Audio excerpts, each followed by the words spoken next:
If you had to say one thing that isn't getting a lot of attention, whether it's something like education or health care, the quality of life on the planet,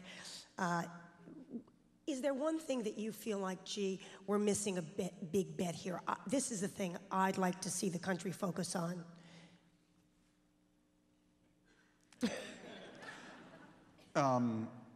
Well, my focus right now is on the whole question of energy and environment. And if there's one thing, I don't know if it's getting overlooked because of the war, but I do believe that this is not your parents' energy crisis that we're in right now, for four very quick reasons, Rita. One, we are involved in a struggle with people who are fueled and funded by our energy purchases. We're actually funding both sides in this war. We're funding the U.S. Army, Navy, and Air Force with our tax dollars, and indirectly Al-Qaeda and a lot of other bad people with our energy purchases.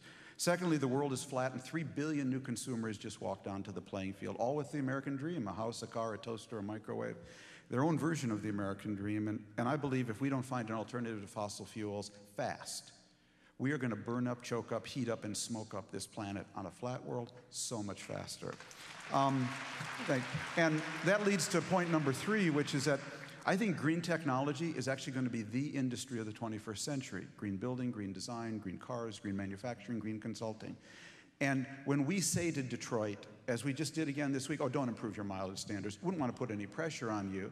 By the way, I noticed you're selling everything these days, as they noted on Marketplace the other day. Detroit's selling everything today but cars. They're selling their finance companies, their auto part companies.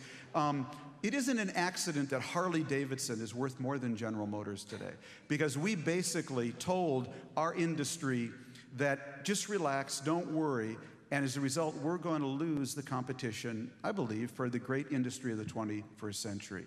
And lastly, this isn't your father's energy crisis, your parents' energy crisis, because when you move from a world of $20 to $40 barrel oil to $40 to $60 barrel oil, what's actually happening is that the tide of free markets and free people that we thought was unleashed by the fall of the Berlin Wall is now running into a counter tide of petro-authoritarianism.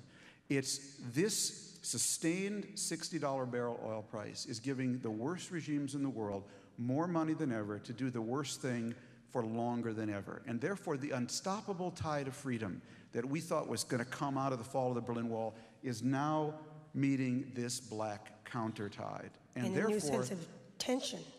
And that's, well, obviously, it's going to have a huge poisonous effect on geopolitics, not just because it gives the Irans in the world, more money to say the Holocaust is a myth, but it also forces the Indias or the Japans to kowtow to them. This can have a hugely poisonous effect. And that's why,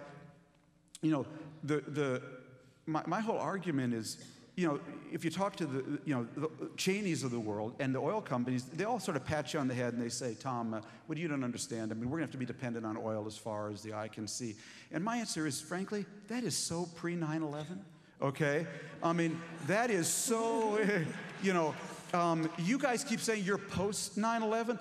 Well, that is so pre-9/11, okay?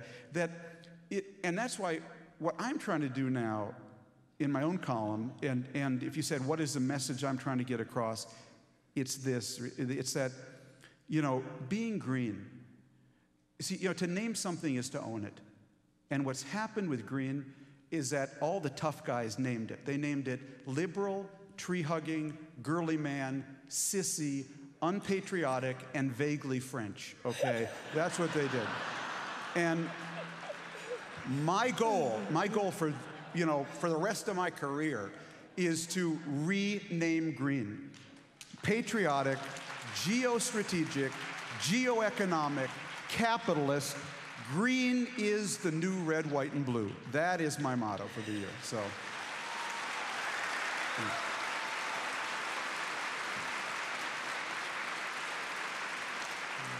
All right, that's a hard one to top. Before we break, Malcolm, I just wondered if you've got anything on your mind. I'm with him.